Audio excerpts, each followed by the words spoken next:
Brain drain. Number 1. Antipsychotic agents. Antipsychotic agents are medicines used to treat psychosis such as hallucinations and delusions. They help to stabilize mood and improve thinking. They are commonly prescribed for schizophrenia and bipolar disorders.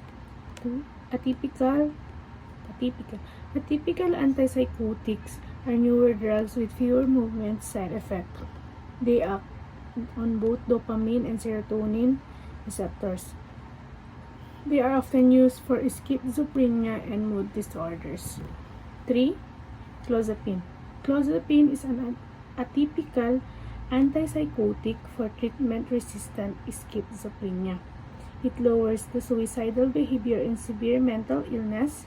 Regular blood tests are needed because of the risk of agranulocytosis.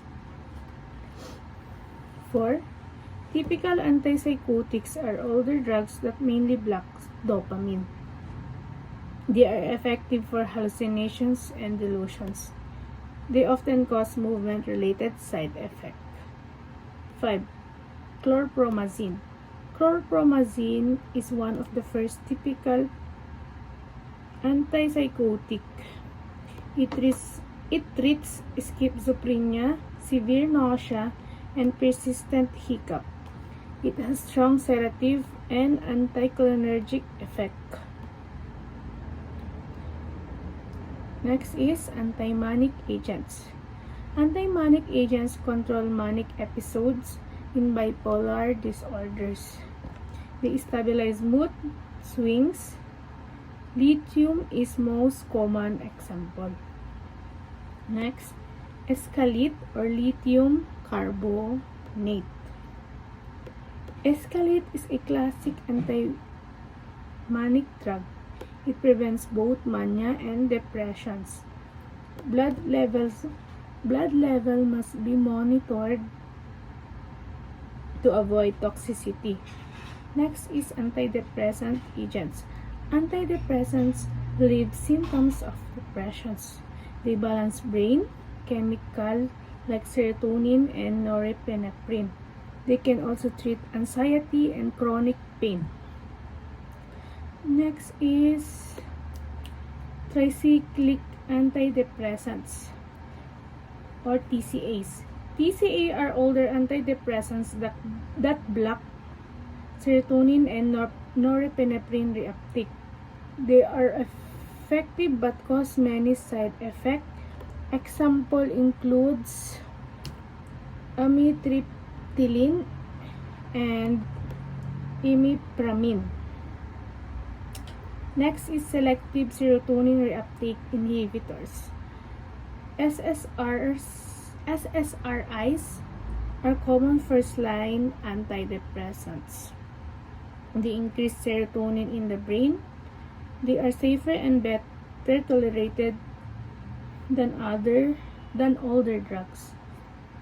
Next is monoamine oxidase inhibitors. Monoamine oxidase inhibitors block the enzyme that breaks down serotonin, dopamine, and norepinephrine. They are effective but need strict diet rules. Eating certain food can cause dangerous high blood pressures. Next is anti-anxiety agents. Anti-anxiety agents reduce fear and tension.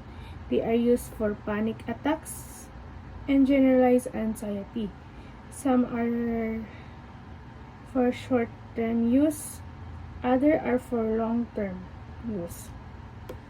Next is benzodiazepines. Benzodiazepines are fast-acting anxiety medicines. They boost GABA to calm the brain.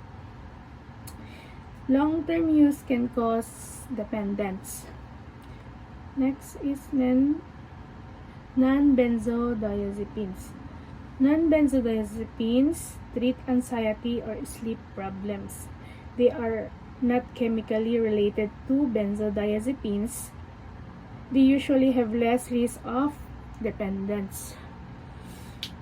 Next. Next is barbiturate sedatives. Barbiturates are older sedatives that slow the nervous system. They were used for sleep and seizures. They carry high risk of overdose. Next is hypnotic agent. Hypnotic help people fall asleep. They are prescribed for insomnia. They include benzodiazepine, non-benzodiazepine, and other sedatives. Next is triazolam. Triazolam is a short-acting benzodiazepine. It is used for insomnia. It works quickly but may cause rebound insomnia. Next is antacids. Antacids neutralize acids. They give quick relief for heartburn. Examples are calcium carbonate and magnesium hydroxide. Next is proton pump inhibitors. PPI blocks production in the stomachs. They treat GERD and ulcers. Examples are omeprazole and pantoprazole. Next is opiates. Opiates are drugs that relieves pain. They act on opioid receptors in the brain. They can cause dependence and breathing problems.